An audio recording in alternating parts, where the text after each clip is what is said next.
Hello and welcome to a Talmud Israeli production. Today we'll review the highlights of this week's course of Daf Yomi study, Masechet Gittin, pages 89 and 90, and Masechet Kiddushin, pages 2 through 6. So we finish Gittin this week, we go on to Kiddushin. Peitet, 89 and Gittin. Amar Rav Ashi, Kol Kala Deloit Chazek Beveidina Lo Kalahu. Any rumor which has not been substantiated or verified in a courtroom setting is disregarded as being legally irrelevant. And any rumor about a woman having been previously married and still married is disregarded if that rumor comes about after a nisuin to a new man. We will not then disrupt her married life to this husband on the premise that maybe there's some significance or truth to a rumor that just now emerged that she had a previous husband. Now, the implication is after Nisuin, we're not going to take it seriously, but if it was after Erisin, the first stage of marriage, we would take it seriously. However, Rav Chaviv said that even after the first stage of marriage, after the Erisin phase, already then we are not going to take seriously rumors about her being married to another man. So, 19, last page of Gittin. Beit Shammai omrim lo yigash adam et ishto ela im ken matzah bar ervat davar. Shneimar ki matzah bar ervat davar. The house of Shammai says a man should not divorce his wife unless he finds some promiscuity in her, some bad behavior in the intimate realm, that she was possibly with another man. Why? Because the Torah says matzah ba ervat davar, that the legitimate basis for divorce is this ervat davar. However, that's a very tough standard, which does not allow for the breaking apart of a marriage for other lesser or issues of concern between the couple that do not involve intimacy. But those other issues might also be reasons to want to break apart. So Beit Hillel says, I feel like even if she burns the soup, even if she ruins the dinner by being bad in the kitchen. Rabbi Akiva even if he finds a girl more attractive than she is.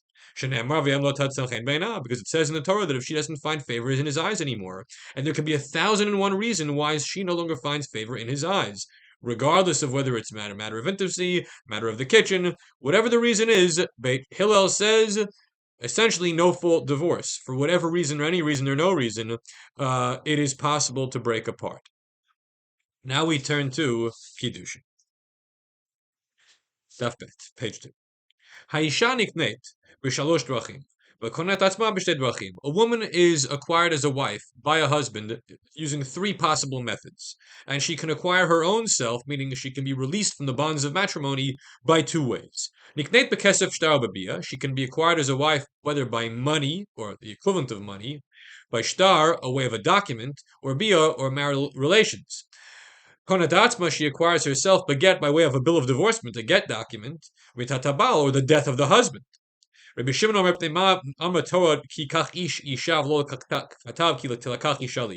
it say in the Torah that a man takes a woman and not that a woman is taken unto a man? Because it is the way of the world that a man goes pursuing a wife. And it's not the way of the world, at least it wasn't in antiquity, for the woman to go pursuing a husband. So since the active party in the pursuit was the man, the Torah spoke in those terms. Daf Gimel, page 3. Chalipin, which is a method of acquisition, a kinyan, by way of exchange, a swap, so to speak, can be done using less than a pruta's worth of value. And a woman will not allow herself to be married off with less than that amount of money. Therefore, chalipin is an invalid method to perform kiddushin. That the kesef shtar and bia are the proper methods, chalipin does not work for the purposes of kiddushin. Daf Dalet, page 4. Bnei banim harehen kabanim. Grandchildren are treated in certain halachic respects like children. So the point of the Gemara here, and in other passages where we have this concept of bnei banim harem kabanim, is that there is this close connection between the generations, even when you skip a generation. that grandparents and grandchildren should be emotionally bonded. And one of the reasons we want that to be the case is because we want the grandchildren to appreciate the religious heritage that's being bequeathed to them by the earlier generations, not just their immediate parents, but the grandparents and those who came before. So we like to see solid and warm relations between Bnei Banim and their grandparents. Dafe.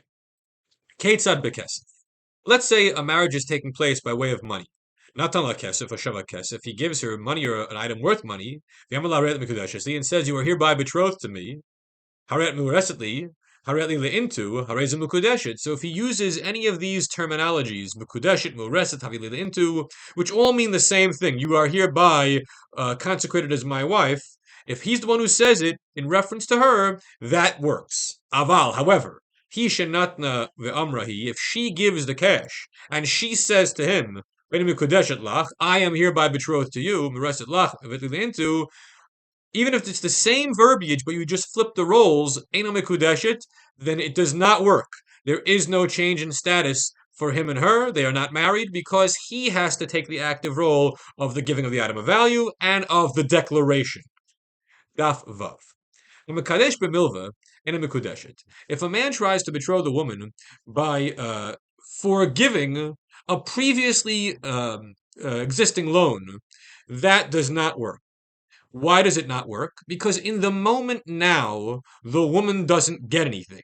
She already got the money for the loan a month ago, a year ago, whatever it was. The fact that she doesn't have to pay it back, okay, so in the moment, she may be happy about that, and it has some value, but as we look at it now, she didn't get anything new for the purposes of the Kiddushin. However, v'hanat milva mekudeshet. If you try to betroth the woman with the benefit of loan, then the Kiddushin will work. But you're not allowed to do this because it looks like charging of interest. Now, what does this mean? What is hanat milva? And the Gemara answers the avach lazimna. Well, it means he didn't forgive the loan. She still has to pay it back. But he extended the term so that the due date is now sometime after the original due date. Why does this work for purposes of Kiddushin? Because a woman would pay money now for the right to extend the terms of the term of the loan, so she doesn't have to pay back right away. So, because in this very moment it has an identifiable dollar value, that's why the Kiddushin will be effective. But it looks like ribbis, it looks like interest, so therefore it shouldn't be done. Everyone have a great week.